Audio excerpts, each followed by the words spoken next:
Thank you. Now to the aftermath of a tragedy that unfolded almost 50 years ago. A Delta Airlines passenger flight took off from the Burlington Airport bound for Boston. 89 people were on board that plane, which went down in 1973, killing everyone on board. Well, now the families of the passengers are sharing the stories of their loved ones and connecting for the first time. NBC5's Lauren Granada remembers Delta Flight 723. 49 years ago, it was a smooth takeoff for Delta Flight 723 here at the Burlington International Airport. But over 200 miles away in Boston, foggy skies led to a life-changing moment for dozens of families. My father was flying on a business trip. That day was Tuesday, July 31st, 1973. Then 10-year-old Michelle Brennan was at home in Barre, Vermont. It was a nice day in Vermont, and I can remember coming into the house and my mother being upset, and there were some crying, and I'm like, what's going on? What's the matter? And my mother said, your father's plane crashed. As a little girl, she was confused. He loved airplanes and had a lot of model airplanes that we weren't allowed to touch. So in my mind, I'm thinking, well, why don't we just glue it back together? But soon after, glimpses of the television, enough for her to piece together what had happened.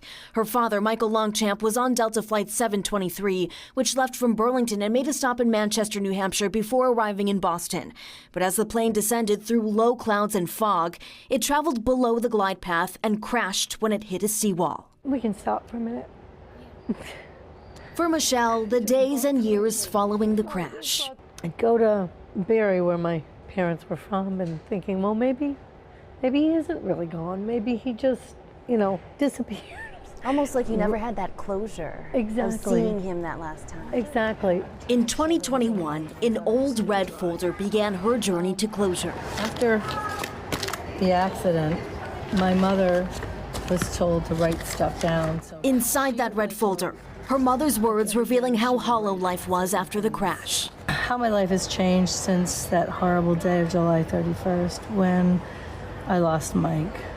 That journal, along with a stack of newspapers and photographs, sparked inspiration. I'd always felt like I wanted to make a connection with the people that were left. With the help of social media, Michelle found 77 of the 89 families connected to the crash.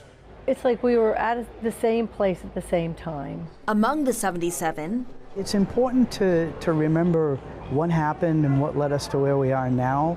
Is Michael Fuller, his family learning of the crash over the radio. I think that's the only time I saw my father cry, is when he found out that his brother was on that plane. Michael's uncle and aunt, Joe and Peggy Fuller, got on Delta 723 at the Manchester stop. Shortly after, his 4 cousins became orphans. We went from a family of 4 to a family of 8. But without hesitation, Michael's mom and dad adopted all of them. Michael's youngest cousin, then 8-year-old Jim Fuller, grateful for his new family. I can't imagine what it would have been like not to have something like that. But to this day, he feels the same heartbreak he felt 49 years ago. You know when that day's here, no one needs to tell you what day of year it is. I wake up with the same feeling of like a splitting headache from the time I get up to the time I go to bed. Which is why this healing process, something I wouldn't wish on anybody to have to go through, for sure, is as important to Jim as it is to Michelle, who's now taking it a step further, working with Delta and Massport to hang a plaque in the chapel of Boston Logan, honoring the lives lost, bringing her and 77 other families another step closer to closure. They left a legacy. They left, the people are still here and still remember them. Coming up in part 2 of Remembering Delta Flight 723, NBC5 holds a virtual town hall where families meet face to face for the first time, reflecting on how the crash impacted their childhood and looking ahead to how the memorial will be a place for their families' legacies to live on. Lauren Granada, NBC5 News.